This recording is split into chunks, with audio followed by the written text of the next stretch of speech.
Hello, America. It's Eric Erickson. These are the four things you need to know this afternoon before you get home on October, 22nd, according to my computer. I can't keep up with the days these days. It's been a wild week.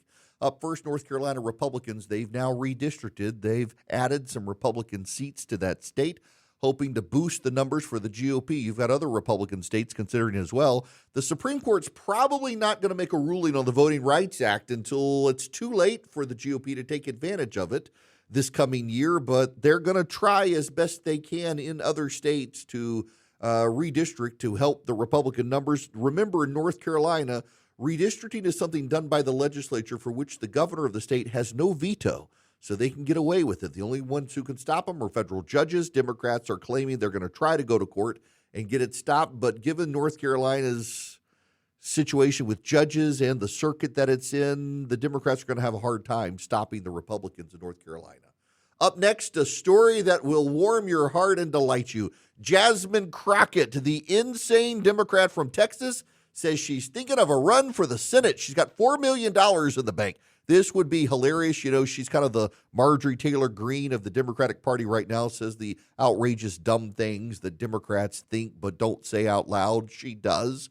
She hates Donald Trump. She thinks that the Democrats aren't fighting hard enough in Texas. And really, I think she's just trying to boost her own fortunes. I don't think she could make it through a Democratic primary in Texas. In all honesty, the Texas Democrats are a different breed, and they're not really down with Jasmine Crockett. They love what she says, but they recognize she would be too vulnerable. The Texas Democrats really, really want to win a statewide race. They really do think Ted Cruz is vulnerable enough to be beaten, but not by Crockett. They're practical people who want to win, and Jasmine Crockett's not a winner to them. Up next, the president's team has blown up another drug boat. This time it's in the Pacific, coming up from Mexico. Pete Hegseth, the Secretary of Defense, says it's a known drug narco-trafficking route. It was a boat tied to narco-traffickers. There were two people in the boat. They have been killed. The boat has been blown up.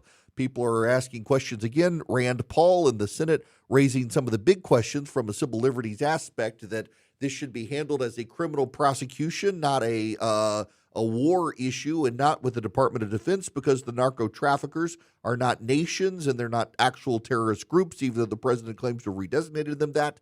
I don't care. Kill the drug dealers. I'm okay with the military being involved. These are foreigners invading the country with drugs. I'm fine with that. However, while I'm fine with it and you're fine with it, there actually are legitimate legal issues, and the president's team has not only sidestepped those, they've refused to give a lot of information to Congress, raising alarms in Congress. The head of the military division in charge of all this has quit and isn't saying anything. But insiders within the Pentagon are telling members of Congress, Republican members of Congress, he quit because he did not think the intelligence actually showed what the government is claiming. In other words, members of the military are leaking to members of Congress, including Republican members of Congress, that the Department of Defense's political leadership is lying about who's dying on these boats. And that could turn out to be a huge scandal if it actually bears out that the rumors are true. And the Trump team probably needs to be watching Pete Hegseth. Lastly, according to the Wall Street Journal, quote, the United States and Israel are considering a plan that would divide Gaza into separate zones controlled by Israel and Hamas.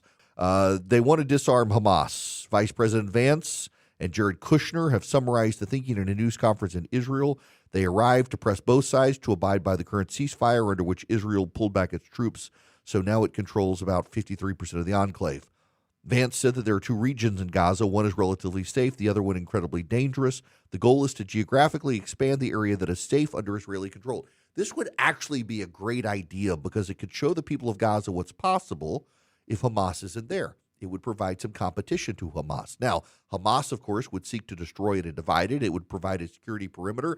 And, of course, everyone would scream genocide yet again. But Israel showing that a rebuilding of Gaza with peaceful Palestinians is possible would go a great way towards undermining the Hamas narrative in the Middle East and around the world. So you can be sure progressives who hate Israel are going to hate this. But it's a great idea.